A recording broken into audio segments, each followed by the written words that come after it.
കുട്ടികളാരും vaccine എടുക്കാൻ പാടില്ല എന്നുള്ള ഫത്വ പരിഷ്കൃത സമൂഹമായിട്ടുള്ള കേരളത്തിൽ നടക്കുന്നു. മുസ്ലിം ലീഗ് അതിനെ ചോദ്യം ചെയ്തിട്ടുണ്ട്. ഇതുവരെ ഇന്ത്യയിൽ ഏറ്റവും കുറഞ്ഞ ശതമാനം വാക്സിനേഷൻ രേഖപ്പെടുത്തിയിരിക്കുന്ന ജില്ലയായിട്ട് കേരളത്തിലെ ഒരു ജില്ല മലപ്പുറം ജില്ല.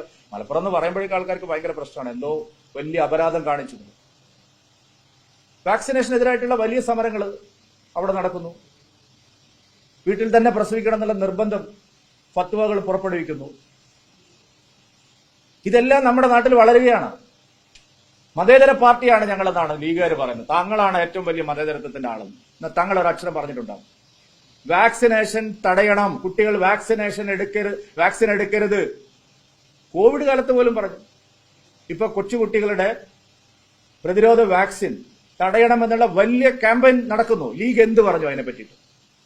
മറ്റുള്ളവരുടെ പേരിൽ പിന്നെ കുതിര കയറുന്ന ആളുകൾ ആരെങ്കിലും ലീഗിന്റെ ഒരു നേതാവിനോട് ചോദിച്ചിട്ടുണ്ടോ? വാക്സിൻ തടയണം എന്നുള്ള കർശനമായിട്ടുള്ള ഫത്വ ശക്തമായിട്ട് നടക്കുമ്പോൾ പാണക്കാട് തങ്ങൾ ഒരു അക്ഷരം പറഞ്ഞിട്ടുണ്ടോ വാക്സിൻ കുട്ടികളെല്ലാം എടുക്കണം? ഈ പരിഷ്കൃത കാലത്ത് വീട്ടിൽ തന്നെ പ്രസവിക്കണം. വീണ ജോർജ് എന്ന് പറഞ്ഞു 700 പേർ പ്രസവം നടന്നു. 1638 ഉണ്ടെന്നാണ് മാധ്യമങ്ങൾ പറയുന്നത്. ഒരു കൊല്ലം. പാണക്കാട് തങ്ങൾ ഒരു അക്ഷരം ശബ്ദിച്ചിട്ടുണ്ടോ? എന്തുകൊണ്ടാണ് അവർക്ക് ഏറ്റവും സ്വാധീനമുള്ള ഒരു ജില്ലയിൽ ഇത്തരം പ്രതിലോമകരമായ പ്രവർത്തനം നടക്കുമ്പോൾ അതിനെതിരെ സംസാരിക്കാൻ പറ്റാത്തത്? മതഭീകരവാദ സംഘടനകളുടെ തടവറയിലാണ് കേരളത്തിലെ രണ്ട് മുന്നണികളും, ഇടതും വലതും. തെരഞ്ഞെടുപ്പിൽ ലാഭം ഉണ്ടാക്കാൻ വേണ്ടിയിട്ട് ഇത്തരം വിധ്വംസക ശക്തികളെ അവർ പ്രോത്സാഹിപ്പിക്കുകയാണ്.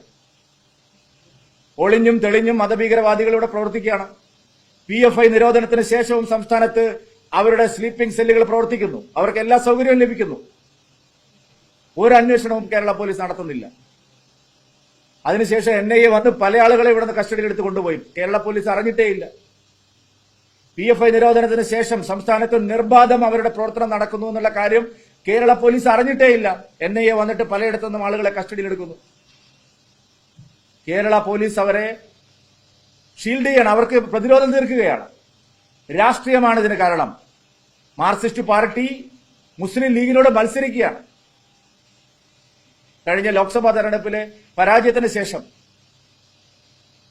വോട്ട് ബാങ്ക് സൃഷ്ടിക്കാൻ, രാഷ്ട്രീയ ലാഭം ഉണ്ടാക്കാൻ ലീഗുമായിട്ട് മത്സരിക്കുക. LDF-ഉം UDF-ഉം നിർലജ്ജം മതഭീകരവാദികളെ പ്രോത്സാഹിപ്പിക്കുക.